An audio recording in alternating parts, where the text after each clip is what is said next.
Muy buenos días a todos. Gracias por aquellos que nos siguen en las redes. Les damos la bienvenida a esta familia que es la familia Sello de tu Esencia. Espero que hoy puedan recibir de su palabra y sé que Dios hoy quiere que profundicemos en esa búsqueda de Jesús. Nosotros hoy quisimos titular esta charla Espejito, Espejito. ¿Cómo se llama la charla? Espejito, Espejito. Cuando uno habla de espejito, espejito, es inevitable que nosotros podamos hablar precisamente de ese cuento en el cual nosotros fuimos criados, en el cual una mujer que es una mamá, una madrastra, empieza a mirarse en el espejo y empieza a decirle, espejito, espejito, dime quién es la más hermosa y la más bella. Algunos se lo saben, ¿no? Y el espejito le responde y le dice, no, la más bella no eres tú, es tu hijastra. Y allí empieza toda una misión de tratar de matar a su hijastra porque es muy bella, y entonces allí se disfraza de bruja y demás y empieza a suceder todo lo que nosotros vimos. Algunos psicólogos hablan precisamente del síndrome de Blancanieves, precisamente de espejito, espejito. Y el síndrome de Blancanieves es precisamente ese deseo de lucir muy bien, de que las personas la puedan ver como a él o a ella como un modelo de perfección física. Y de alguna manera es lo que nosotros estamos viendo en este tiempo, donde hay una preocupación exagerada por cómo estar, por cómo vestir, porque estemos supremamente bien hermosos, bien lindos y demás.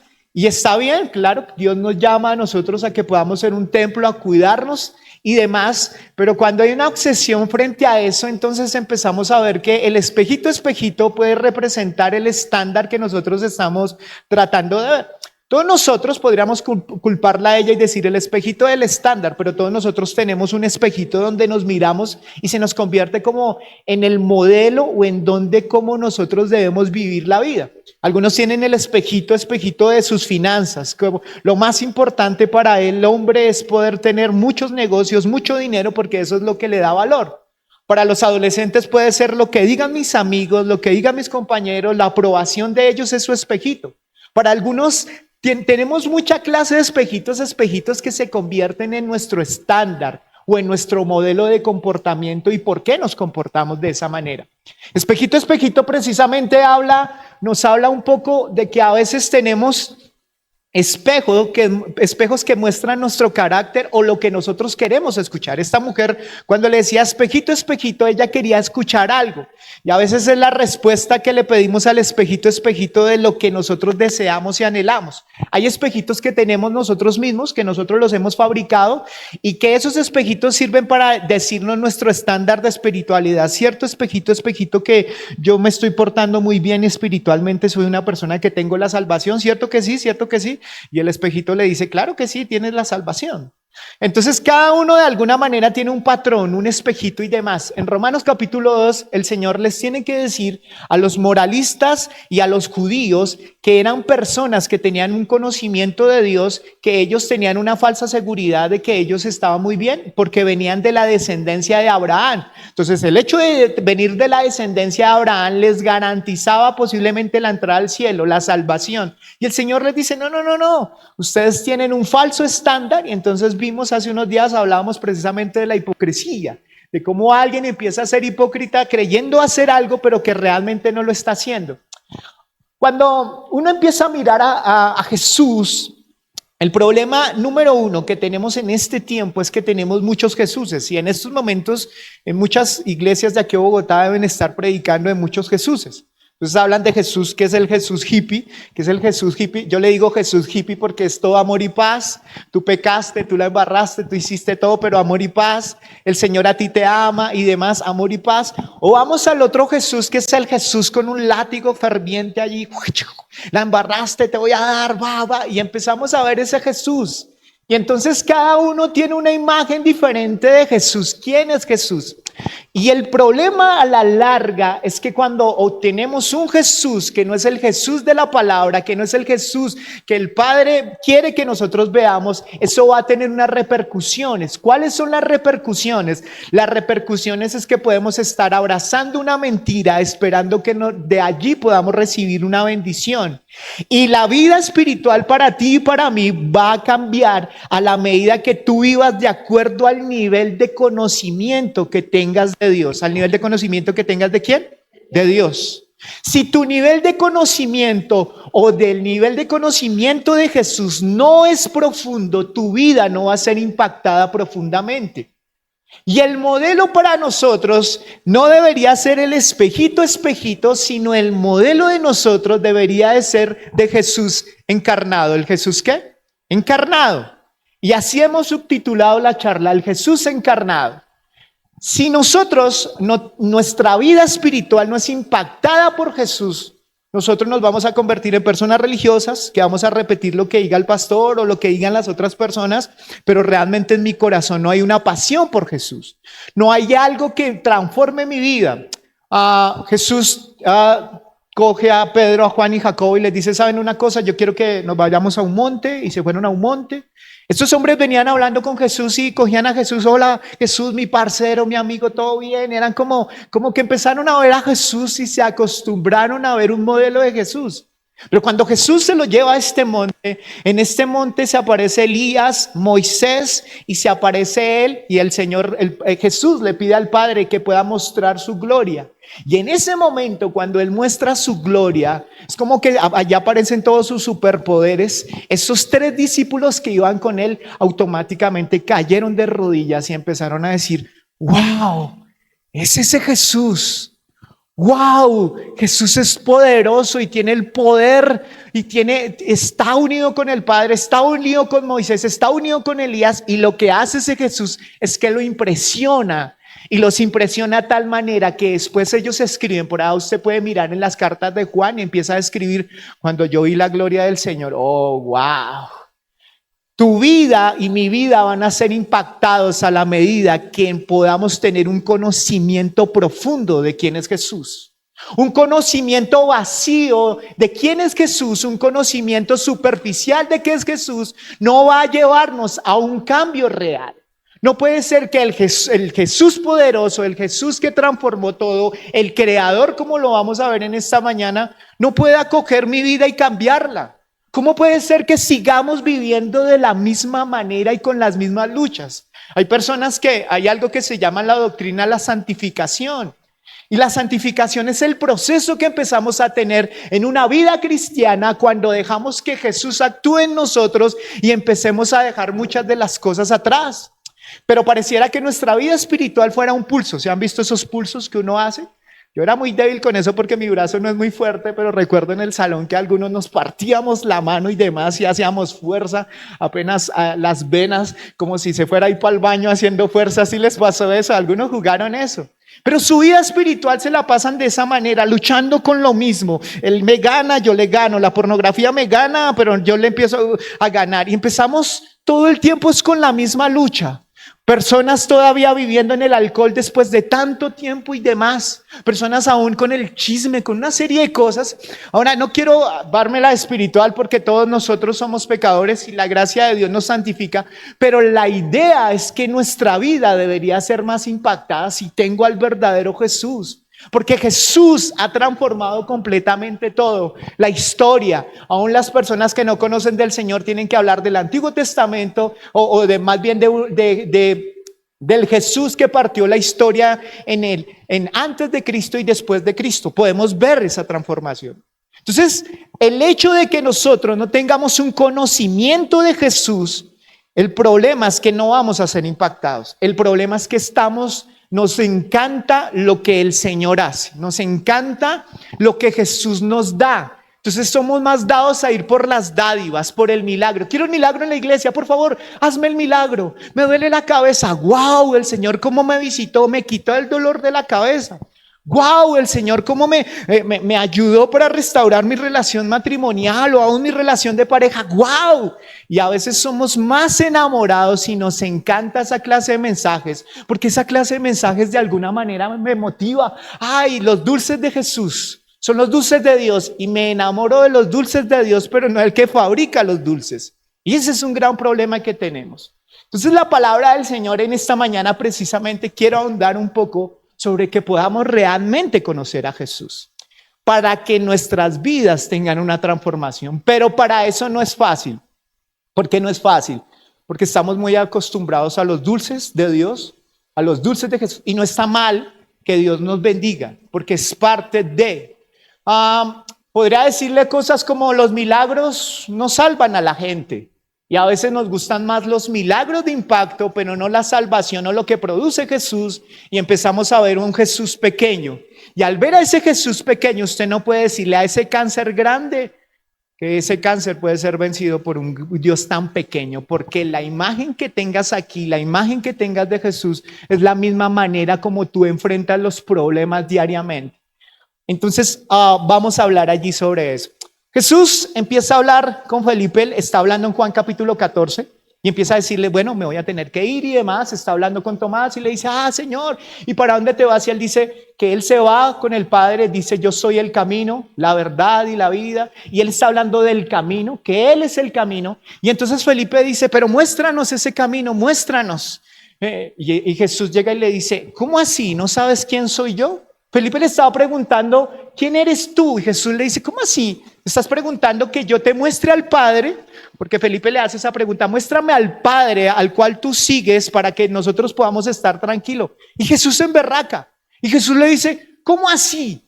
Tanto tiempo conmigo, 3 años llevas conmigo y aún no me conoces. O sea, Jesús podría hacernos esa pregunta en esta mañana. ¿Seguro que me conoces? ¿Seguro que me conoces? Para mí es tremendo cuando el Señor está diciendo que al final de los tiempos Él dirá que muchos echaron fuera demonios y demás, y el Señor les va a decir, apártense de mí porque yo no los conozco.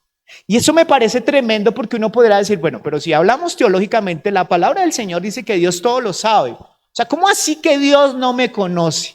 ¿Cómo así que Dios no me conoce a mí? El problema es que el Señor no está pidiendo que le conozcamos de una manera religiosa, sino que podamos tener una relación, que podamos tener una ¿qué? Relación.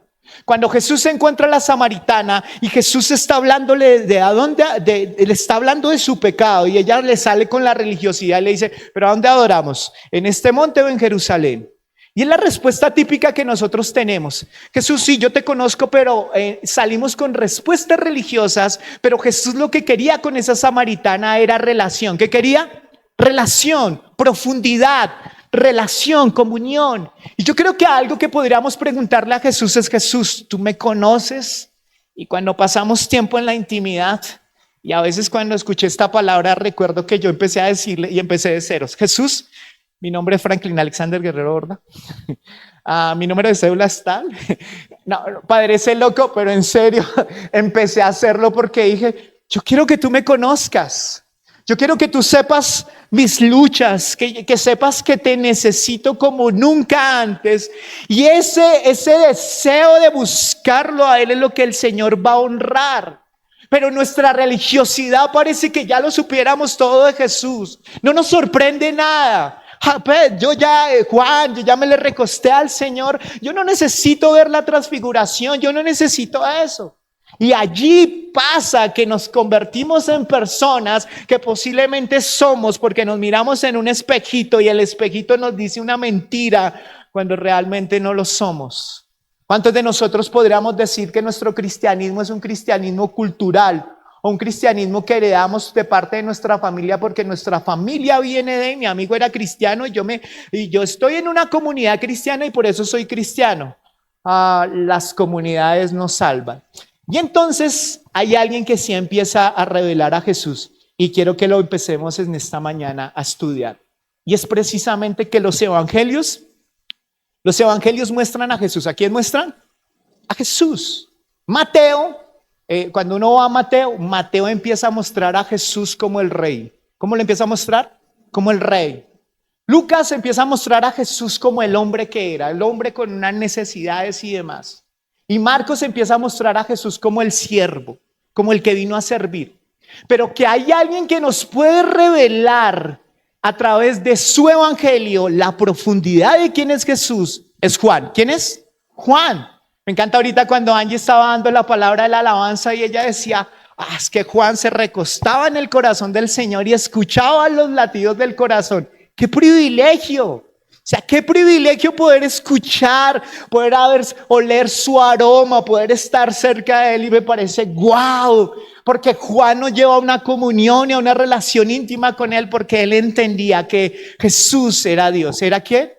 Dios. Ahora, eso lo podríamos repetir varias veces, pero podríamos tener ese conocimiento, porque pensamos que para tener un conocimiento que nos anime a la relación con Dios, tiene que ser tocadas mis emociones. Entonces somos más dados al impacto. Me impacta más ese testimonio, ¿recuerdas uy, cómo me ministró? Y somos dados a eso.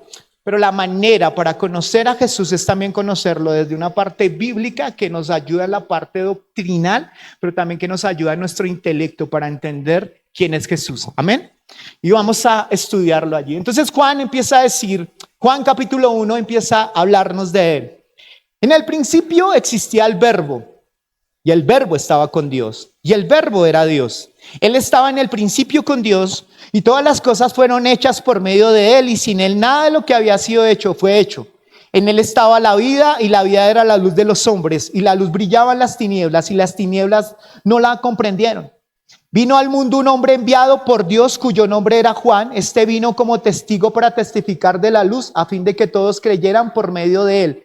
No era él la luz, sino que vino para dar testimonio de la luz. Existía la luz verdadera que al venir al mundo alumbra a todo hombre. En el mundo estaba, y el mundo fue hecho por medio de él, y el mundo no le conoció. A los suyos vino, y los suyos no le recibieron. Pero a todos los que le recibieron les dio el derecho de llegar a ser hijos de Dios. Es decir, a los que creen en su nombre, que no nacieron de sangre, ni de voluntad de la carne, ni de la voluntad de hombre, sino de Dios. Y el verbo se hizo carne y habitó entre nosotros, y nosotros vimos su gloria como el unigénito del Padre, lleno de gracia y de verdad. Amén. Aquí está enseñándonos algunas cosas que son bien importantes. Aquí está diciendo que Jesús es el verbo, y empieza a hablarnos de algo. Generalmente nosotros pensamos que Jesús empezó a nacer, no nos meditamos a mirar que Jesús viene a un pesebre, y generalmente decimos Jesús vino en un pesebre, y la vida de Jesús inició a partir de ese momento. Pero la palabra nos está diciendo aquí exactamente, en el principio existía el verbo.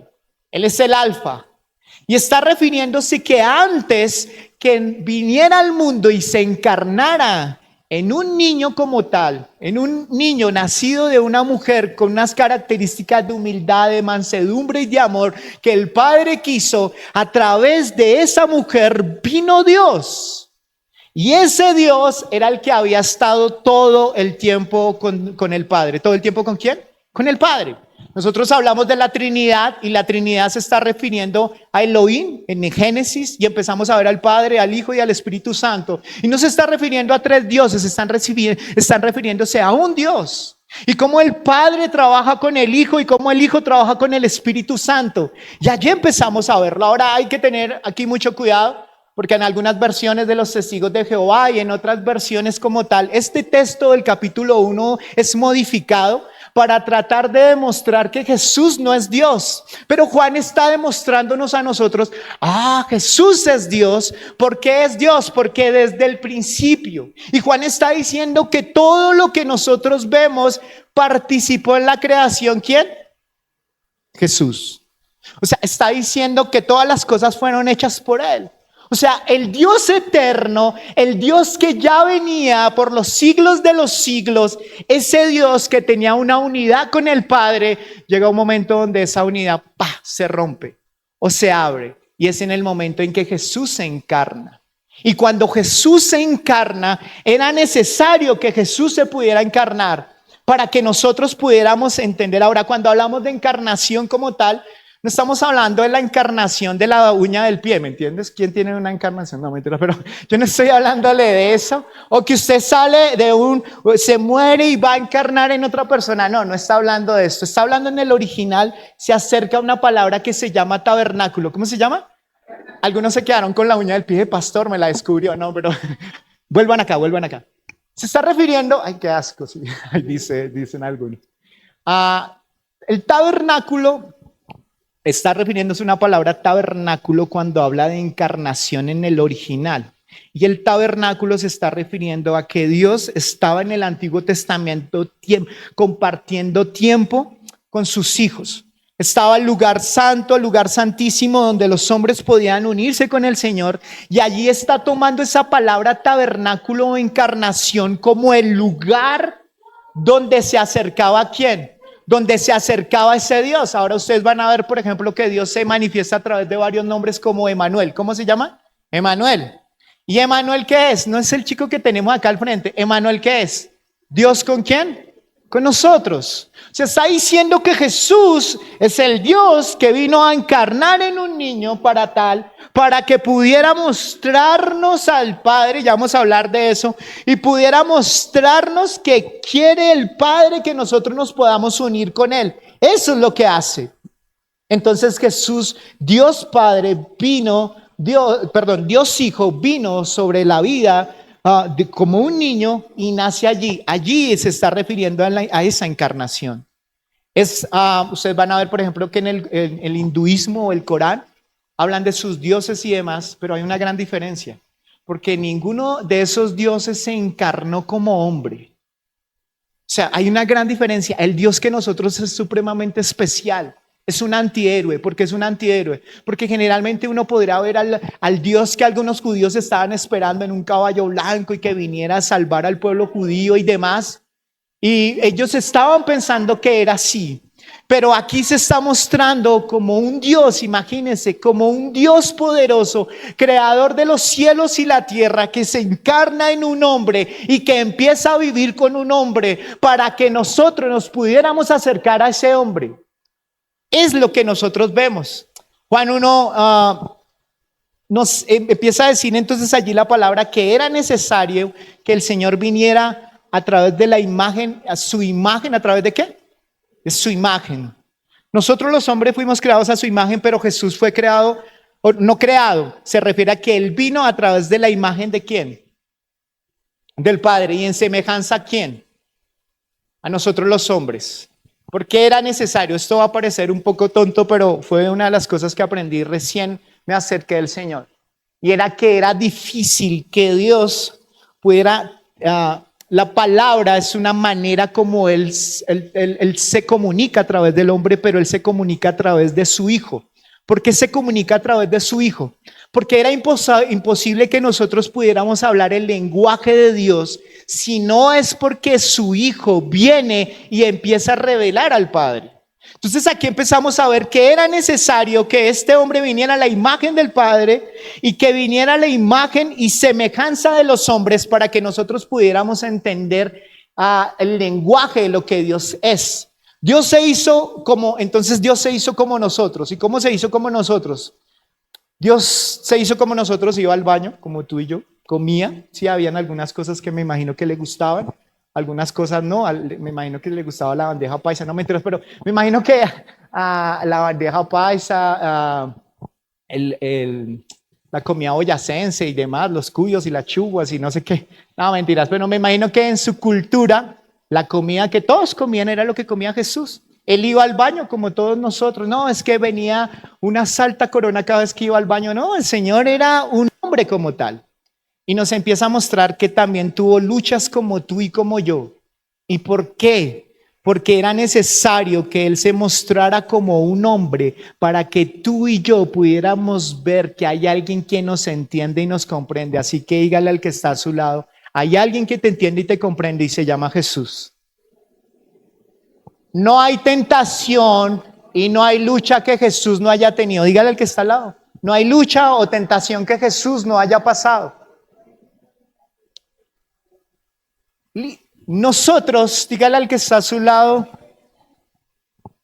dígale al que está a su lado, usted sí sabía que era enemigo de Dios, dígale al que está a su lado. La palabra del Señor enseña, Romanos capítulo 1, y la misma palabra en Juan 3, enseña que nosotros merecíamos la ira de Dios.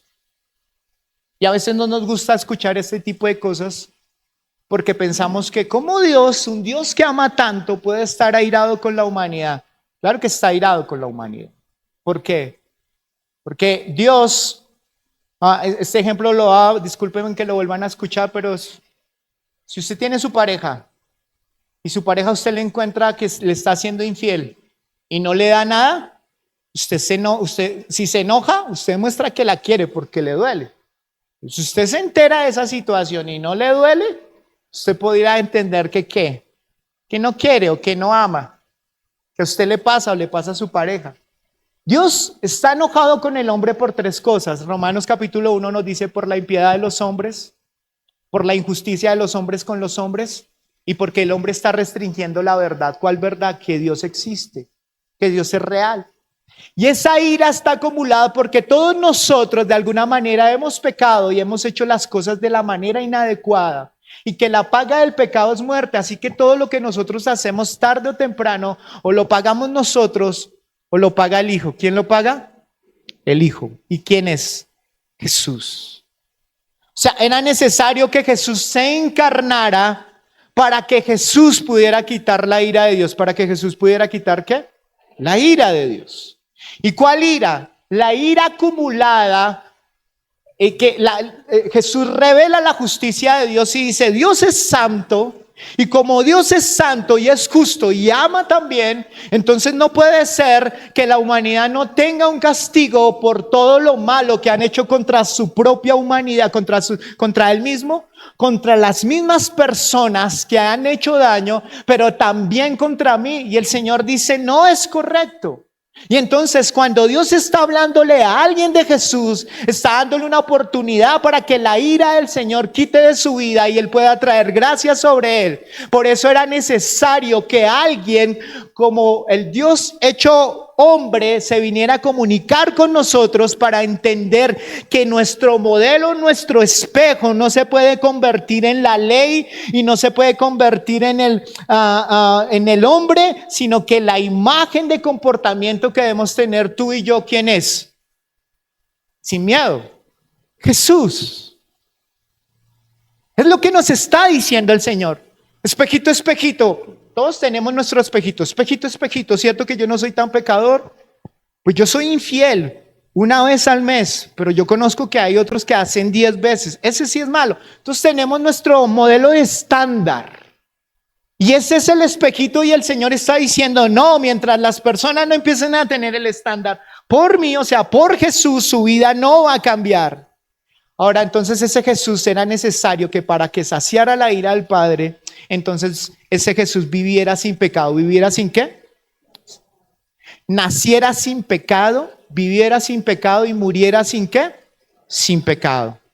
Es ese Jesús que va a la cruz y entrega su vida por amor a ti, por amor a mí, y lo que hace es que nos justifica, que nos redime. Recuerda que hablábamos que nos redime. Está diciendo que Él pagó un precio muy alto para que dejáramos de ser esclavos del pecado y fuimos propicios. Jesús fue propicio. ¿Por qué? Porque Él sació la ira. ¿De quién? De Dios el Padre. Y cuando nosotros comprendemos eso, empezamos a ver: wow, es que Jesús lo que vino a hacer no fue que me huela bien el carro y que me vaya bien en la vida. Es un mensaje mucho más profundo de lo que Él hizo. Dios se hizo carne como uno de nosotros, igual pero sin pecado. Él adquirió una naturaleza humana que hasta el día de Dios Hijo permanece hasta el día de hoy en cuerpo glorificado. O sea, Jesús cuando vino como modelo de ¿qué? Como semejanza ¿a quién? Hacia los hombres. Y las escrituras dicen que cómo subió a los cielos, con semejanza ¿de quién? De hombre. O sea, Él aún allí está reinando con el Padre como hombre, allí en la semejanza de hombre, siendo allí Dios. Entonces miren esto: dejó la eternidad a un lado. Imagínense en esto, o sea, una relación. Si hay alguien que yo amo muchísimo, es a mi hijo.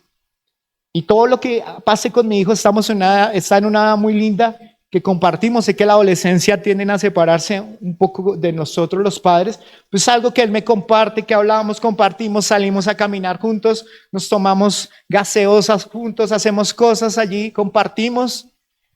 Y una de las cosas que me duele a veces es que tengo que salir de viaje o algo así, y me duele un poco cuando no estoy con él. Y a veces: Sandra, sí, muy lindo y todo, pero pásame a mi hijo. Es como sí, yo te amo, pero dígame que me ama. Bueno, Sandra no es tanto que me diga que me ama, pero es más, pásame a mi hijo, porque en mí es un entusiasmo. Y uno empieza a ver desde esas pequeñas cosas como El Dios eterno, el Padre eterno, todo el tiempo estuvo en la unidad con el Hijo. Y se rompe en ese momento, se separan para que el Hijo se vuelva carne, se encarna con un propósito. O sea, uno empieza a ver que el Padre hizo un sacrificio por nosotros. ¿Hizo un sacrificio por qué? Por nosotros.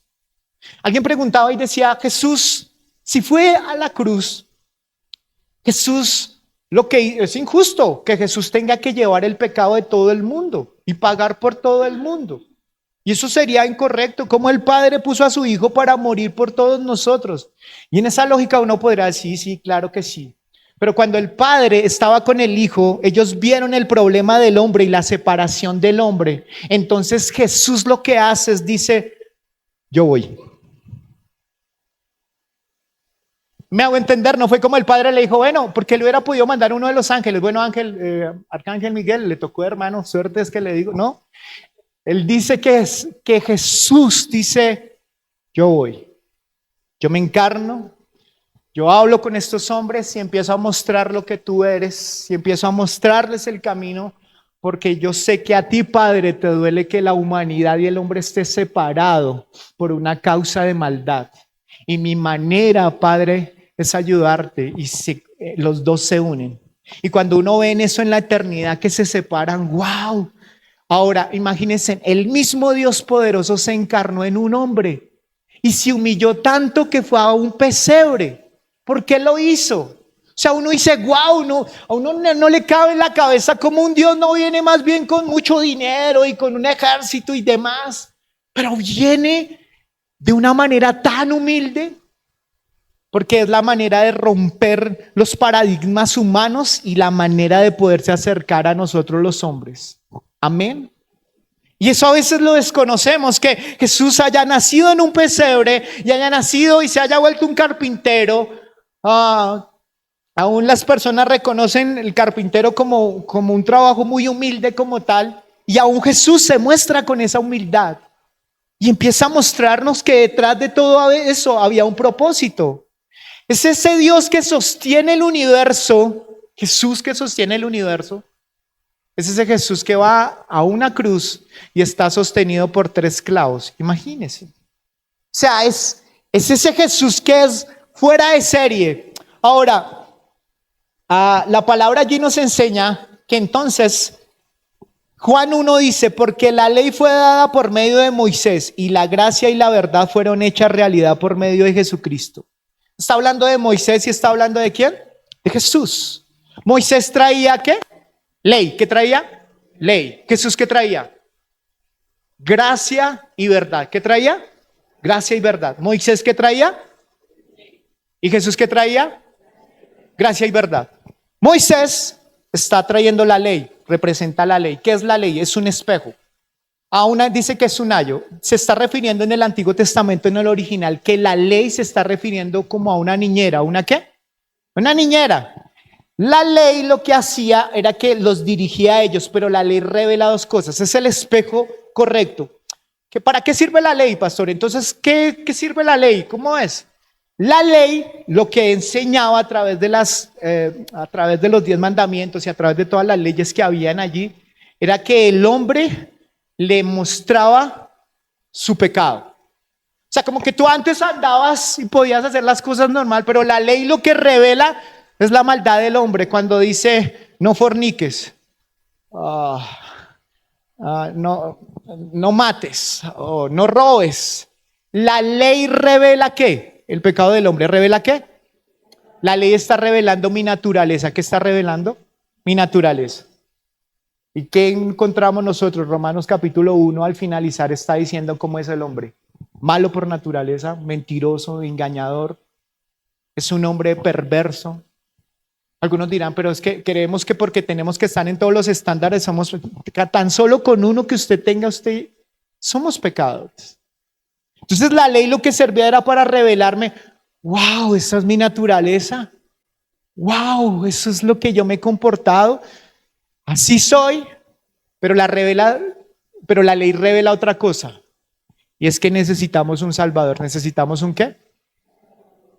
O sea, la ley me revela a mí, me empieza a decir, tú eres mentirosito, ¿no? eres engañador, eres orgullosito, manipulador. Tienes pensamientos inadecuados y empiezas a mostrarlo y tú dices, ¿y cómo arreglo esa vaina? ¿Cómo lo arreglo? Entonces eso me hace reconocer que yo mismo no puedo arreglar mi conciencia y mi culpabilidad, sino que me revela eso, que necesito un Salvador. Entonces usted va a ver que en el Antiguo Testamento todos los profetas estaban apuntando ¿a quién? A Jesús, a la llegada que usted va a ver en Isaías, cuando empieza a hablar de todas las profecías, hablando y anunciando al Mesías. Jesús, Jesús, Jesús, venía.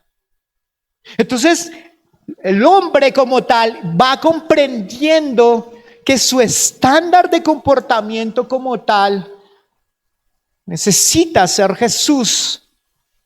La ley está allí. Jesús tiene una ley moral y es la ley que en Hebreos habla de que muchas de esas leyes o costumbres humanas, muchas se suspendieron en el Antiguo Testamento, pero hay unas que perduran, que es la ley moral de Jesús. Y ese debería ser nuestro estándar de comportamiento. Pero aquí está diciendo que Moisés muestra la ley. Moisés nos está mostrando, ustedes son muy pecadores, pero también está mostrando la ley, necesitan un Salvador urgente. Y entonces Jesús lo que muestra y trae a través de lo que Juan está diciendo es gracia y verdad. ¿Gracia para qué? Ustedes van a ver, por ejemplo, que Abraham, usted lo ve como el padre de la fe, pero Abraham necesitó gracia.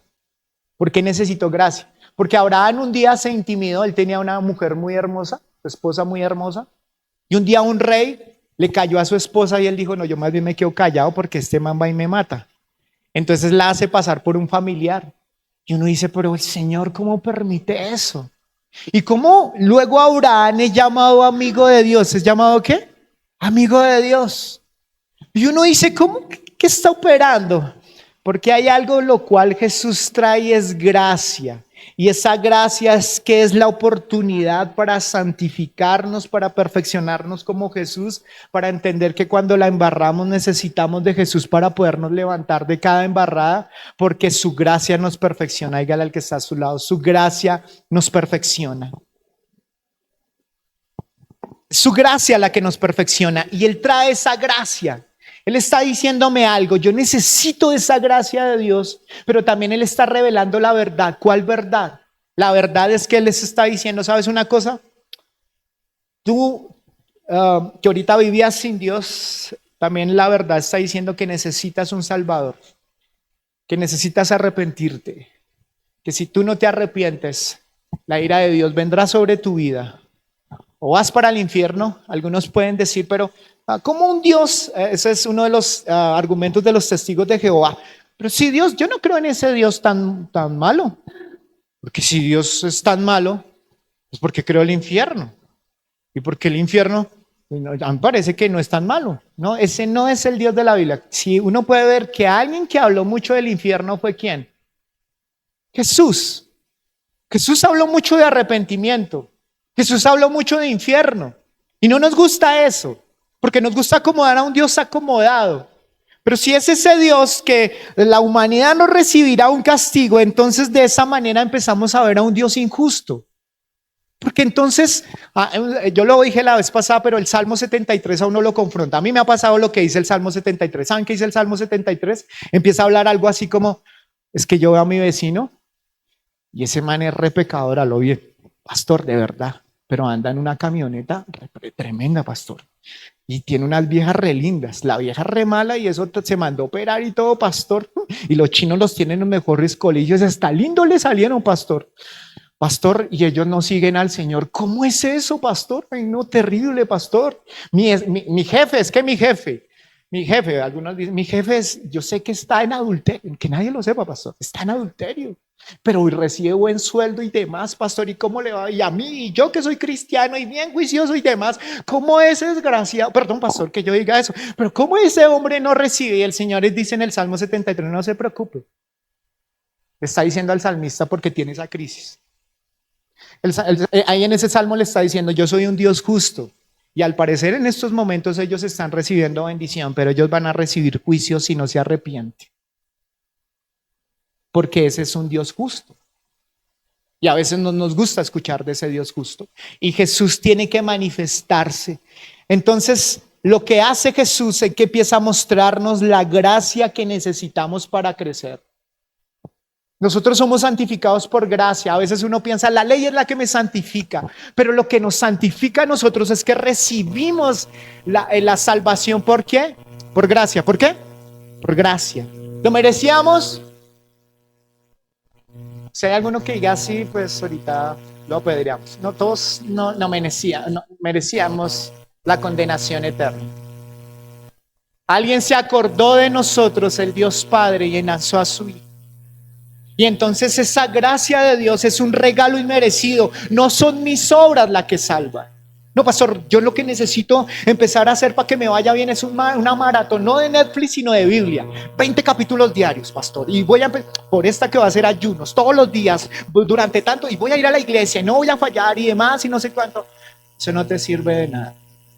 ¿Qué es lo que está diciendo? La misma escritura dice que hay que congregarnos, que hay que leer la palabra y demás, claro, pero es que es pero tan importante la motivación. La palabra del Señor dice que si usted empieza a hacer las cosas por obligación y miedo al infierno, usted no conoce a Dios. Porque la manera como usted va a empezar a tener un cambio es cuando usted empieza a hacer las cosas por amor a Dios. Miren lo que dice la palabra en Primera de Juan, por allá adelante llega y dice, el perfecto amor echa fuera el temor. ¿El perfecto amor echa fuera qué? Ahora, ¿cuál es el perfecto amor? ¿El de su pareja? ¿De su abuelita? ¿O cuál perfecto amor? El de Dios el Padre y el del Hijo. Cuando yo puedo sentir ese amor de parte del Padre y de parte del Hijo, yo le pierdo miedo a todo. Cuando usted, mire, si usted como cristiano tiene miedo y tiene miedo a enfrentar situaciones y demás, pregúntese si usted tiene clara su salvación. Pregúntese si, porque uno de los grandes temores que dispara otros temores es el temor a la muerte. Ese temor a la muerte lleva a algunos angustiados y se levantan, me quedan poquitos días de vida y empiezan a correr para aquí, para allá y no sé qué y no sé cuánto. Y entonces ven que les dolió algo acá, no, eso es cáncer, no, yo me voy a morir, no, eso va a ser aquí, no, eso va a ser allá. No, despidieron gente del trabajo, no, yo ya se imaginó viviendo debajo de un puente y pidiendo limosna con todo. O sea, somos fatalistas. Pero entonces esa manera de temer, algunos temen cosas tan prácticas como pastor, me quedé sola. Ya tengo 30 y tantos de años, 40, ya me quedé sola y está con una pelea con el Señor y demás. Y uno dice, ¿por qué temes? Porque no has sido perfeccionado en el amor ¿a quién? A Jesús. Eso es lo que dicen las Escrituras.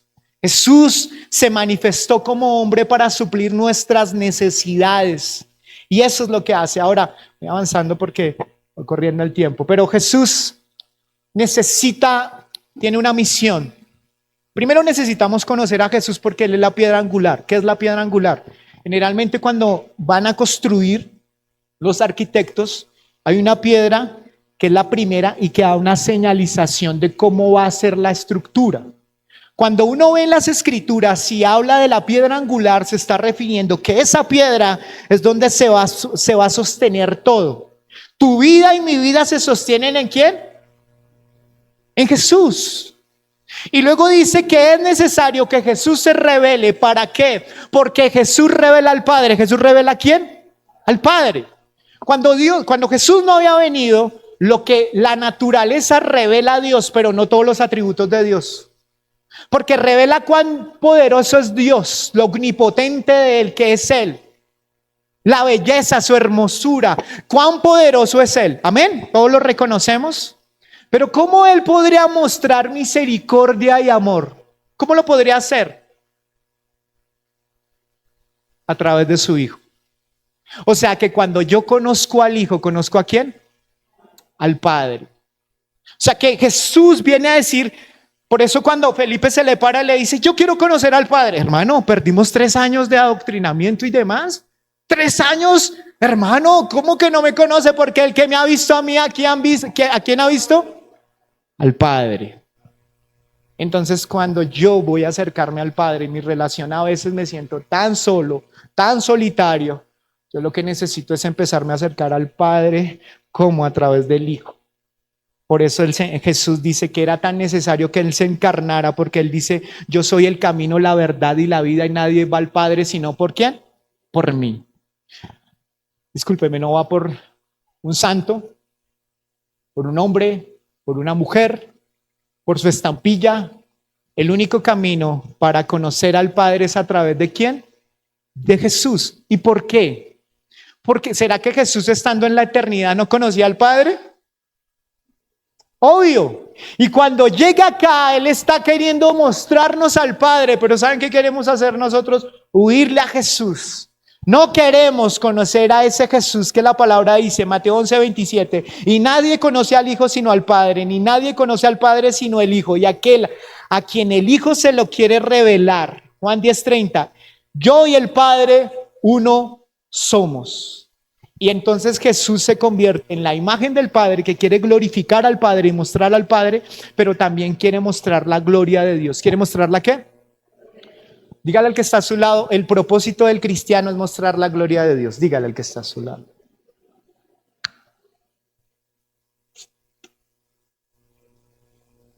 El Señor no está tan interesado en que te vaya bien en ciertas cosas. Él lo que está diciendo es, en ese problema que tú tienes con tu esposo, en ese problema que tienes con tus finanzas, yo quiero que tú me honres y me muestres a través de cómo manejas esa relación, de cómo tratas a tus empleados, de cómo tratas a tu pareja, de cómo tratas a tu esposo, que a veces es un niño que en lugar de biberón le da tinto todas las mañanas, que hay que tratarlo y demás. El adolescente que tiene. Es la manera como el Señor está diciendo, me encanta, yo te traje a esta tierra para que puedas mostrarme a mí a través de tu manera de ser, pareciéndote a Jesús. Juan 15, cuando hace una comparación, y luego lo vamos a enseñar acá, hace una comparación que Jesús es la vid. ¿Jesús es qué? La vid. La vid es la vid de la uva, un sabor de la uva. Luego dice que hay un pámpano y que el pámpano somos ¿quiénes? Nosotros. Está diciendo que el pámpano tiene que estar unido ¿con quién? Con la vid. Para que podamos dar ¿qué? Fruto. Entonces generalmente a uno le dice, no, es que usted tiene que dar fruto. Si usted está unido con Jesús, usted te empieza a tener muchos discípulos y muchas células y muchos grupos de impacto y muchas cosas de esas. Usted necesita estar unido a Jesús. Pero realmente lo que la palabra está enseñando es que si el árbol es de manzanas, o la raíz como tal es de manzanas, o las semillas de manzanas o de peras, ¿cuál es el fruto? Manzanas o peras. Entonces, si Jesús es la vid, ¿cuál debe ser el fruto? Uvas, pero en este caso, ¿qué sería? ¿Que se parezca a quién? Está bien, está bien. La vid son uvas, está esperando que no tengan tomates ni peras. Está utilizando esta comparación para decir, Jesús, la idea es que la vid, permaneciendo conectada a los pámpanos, tengamos fruto. ¿Y cuál es ese fruto? Que nos parezcamos ¿a quién? A Jesús. Cuando habla del fruto del Espíritu Santo, paciencia, benignidad, bondad, fe, mansedumbre, todas ellas está hablando ¿de quién? Sin miedo, ¿de quién? De Jesús. Entonces, ¿qué es lo que está buscando las Escrituras? Que nos parezcamos ¿a quién? A Jesús. Pero es lo que menos queremos hacer nosotros. Queremos copiar al modelo de este man, que este man es teso para hacer los negocios. Los hombres somos dados a la parte fuerte del hombre, a veces es la codicia y tiene que cuidarse con eso. Dios nos hizo para avanzar, pero a veces tenemos que cuidarnos de la codicia. Y a veces las imágenes que tenemos son de hombres empoderados, mujeres que no se la dejan montar. Oh, mire, y ese caso, y esa vieja, no sé, y fue y le cascó al marido y demás. Valiente la China, ¿no? Y le encanta esa clase de ídolos. Parecerse, lo que dicen en este tiempo. Lo que usted necesita es una dosis de autoestima. Quiérase, ámese. Y entonces nos desgastamos todo el tiempo por tratar de agradar a todo el mundo, a esos ídolos, y se nos olvida que el propósito del cristiano es parecerse ¿a quién? A Jesús. Jesús, por ejemplo, muestra un rasgo de amor del Padre. ¿Cómo Jesús ama a sus enemigos? Cómo Jesús empieza a mostrar ese amor ágape, de amar a los demás sin esperar nada a cambio. Solamente Jesús. Nuestro amor no es ágape. Alguno podrá decir, no, yo amo agapadamente. Nada, necesitamos agapadamente ese amor para amar a los demás. ¿Por qué, pastor? No, yo no amo así. Porque nuestro amor es más dado al interés propio. Bueno, si tú me llevas bien, yo te amo. Si mi esposa me ama bien, Trin, y tenemos relaciones sexuales y demás, yo he visto esposos que como la esposa le ha dicho, jaja, nada, ya no aman a su esposa. ¿Por qué? Porque no le has dado amor. Entonces nuestro amor tiene que ver mucho como lo que usted me da. Tú me das y yo te amo. Yo llevo al pastor porque me ha tratado bien, pero el día que me corrija y demás, hasta ahí se nos acabó el amor, pastor. Porque nuestro amor es interesado, pero el amor del Padre y del Hijo no es interesado. El amor del Padre y del Hijo es completamente diferente, es un amor. Y entonces por eso dice que cuando tú lo tienes en prioridad y en el primer lugar y lo amas a Él, lo segundo es que empiezas a amar ¿a quién? Al prójimo. Muy bien, Juan. Un aplauso para Juan. Es imposible que tú empieces a amar a tu prójimo si no tienes a Jesús en tu prioridad y al Padre en tu prioridad. Cuando el Señor le está hablando en la iglesia de los Efesios, en Éfeso le está diciendo a las 7 iglesias y le dice, tengo contra ti que ustedes han olvidado tu primer amor. Ustedes están haciendo muy bien, son muy buenos en la doctrina, en el discipulado, en todo lo que hacen. Pero el Señor les dice, pero han dejado mi primer amor. Y el Señor lo dice por 2 razones. Primero, porque le interesa que la relación que tengamos con Él no sea religiosa, sino sincera. Pero segundo, le está diciendo, iglesia, se van a destruir porque lo que lo está sosteniendo es la rutina, pero no el amor. Porque si lo tenemos a Él en primero, lo podemos amar a los demás. Amén. Eso es lo que dice Jesús. Entonces es ese modelo de Jesús donde nos muestra cómo amar al difícil. Cómo amar y perdonar al que es difícil, al más cercano, a mi esposa, a mi esposo, a ese que es difícil. Y cuando yo aprendo a amar y demás, es que uno va a ver que, miren, aquí entre nos, pero uno es que es descabellado. Hay algo en la Biblia que es supremamente descabellado y re loco. Y es como la constitución de Jesús. ¿Y saben en dónde está? En el Sermón del Monte. Y en ese Sermón del Monte el Señor está diciendo, amen a sus enemigos. ¿Cómo? No. ¿Cómo voy a amar a mis enemigos? Y está diciendo, si alguien tiene algo contra usted, vaya y arréglelo. ¿Cómo? Y así sea por sospecha. Y si me va a presentar una ofrenda y usted sabe que hay alguien que tiene una diferencia con usted, vaya y arregle la vaina. ¿Cómo? No nos gusta eso. No nos queremos parecer a Jesús. Y por eso nuestra vida no tiene fruto, no da el nivel que el Señor está esperando. Ahora, el Señor quiere manifestar su gloria, quiere manifestar su poder. Y Jesús lo que quiere es que Jesús se convierta en un modelo para nosotros. ¿Un modelo para quién? Cuando Jesús vino sin pecado, ¿recuerdan? Vivió sin pecado y murió sin ¿qué? Sin pecado. Ahora miren esto. Jesús se convierte en un modelo de la santidad del Padre. ¿Un modelo de qué? ¿Cómo representa eso? Ustedes van a ver que cuando tomaron a Jesús, Él tuvo 6 juicios. ¿Cuántos juicios tuvo? 3 de parte de los judíos y 3 de parte de los romanos. ¿Y saben qué encontraron en Él? Nada por qué acusarlo. Tuvieron que inventarle ¿qué? Una mentira para llevarlo a la cruz. Eso nos habla de la santidad de Jesús. ¿Nos habla de qué? De la santidad de Jesús. Y esa santidad de Jesús es la que Jesús quiere que tú y yo tengamos. El modelo de nosotros es Jesús. Y Jesús está diciendo, el Padre me ha revelado como esa santidad que es Él. Yo sé que no puedes alcanzar tu estándar de santidad, me necesitas a mí. O sea, tratar de ser santo sin Jesús, bailas, triquis, morguis, calaveras, fly, perdón. O sea, pierdes. Tratar de ser santo sin Jesús, pierdes. Los judíos lo que hicieron en el Antiguo Testamento, lo que nos santifica la ley, las palabras nos dan la salvación, no les servía, lo que los santificaba era Jesús. Y por eso cuando nos está invitando a conocer a ese Jesús, es que a través de Jesús empezamos a ser santificados. A través de Jesús empezamos a ser limpiados. A través de Jesús empezamos a amar más al Padre, a conocer más al Padre y a entender cuánto Él nos ama. Amén. Tengo muchas cosas aquí, pero voy terminando. Dice, ahora voy a terminar con esto.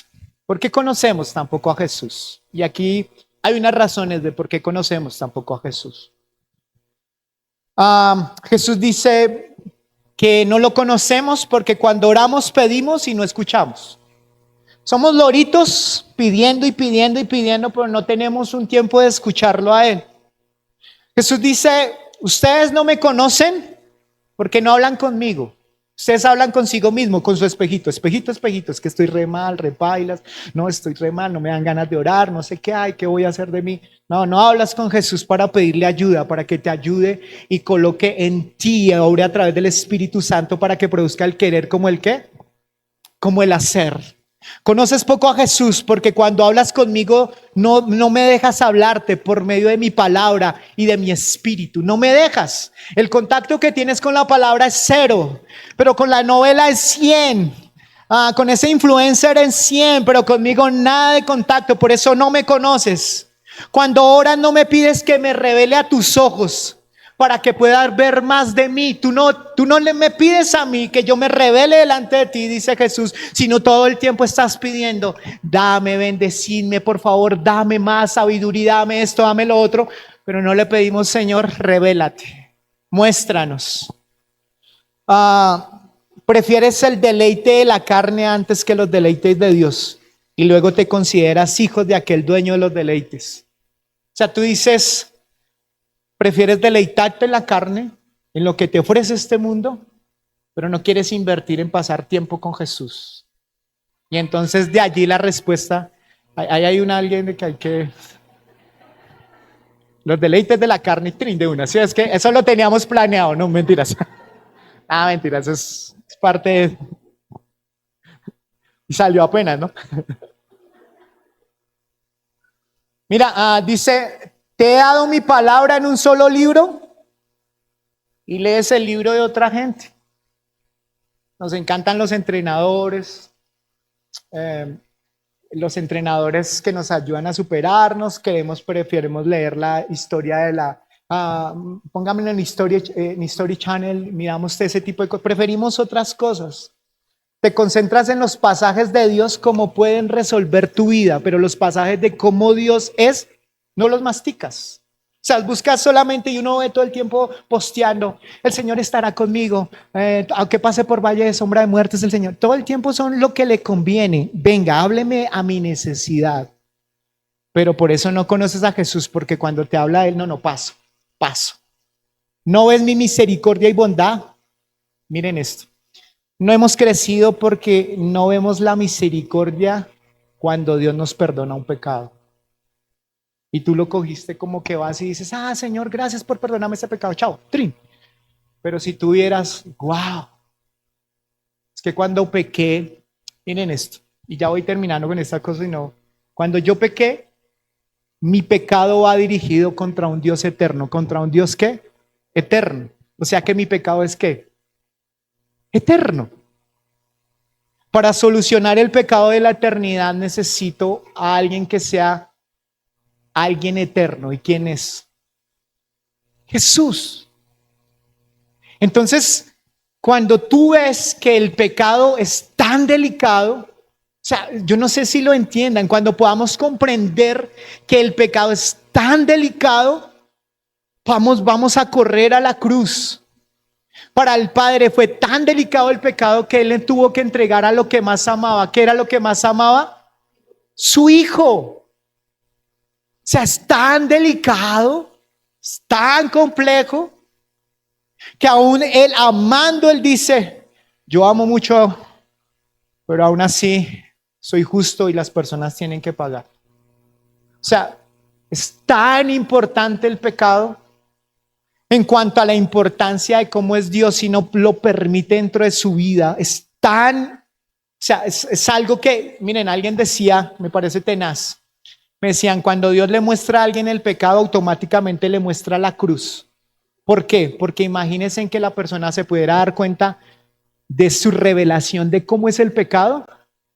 Y entonces cuando esa persona tenga la revelación de que es un pecado, posiblemente va a intentar suicidarse, porque va a decir, soy miserable. Pero por eso el Señor le coloca allí la cruz y le dice, por eso cuando te das cuenta cuán pecador eres, puedes darte cuenta que la cruz es tu salida.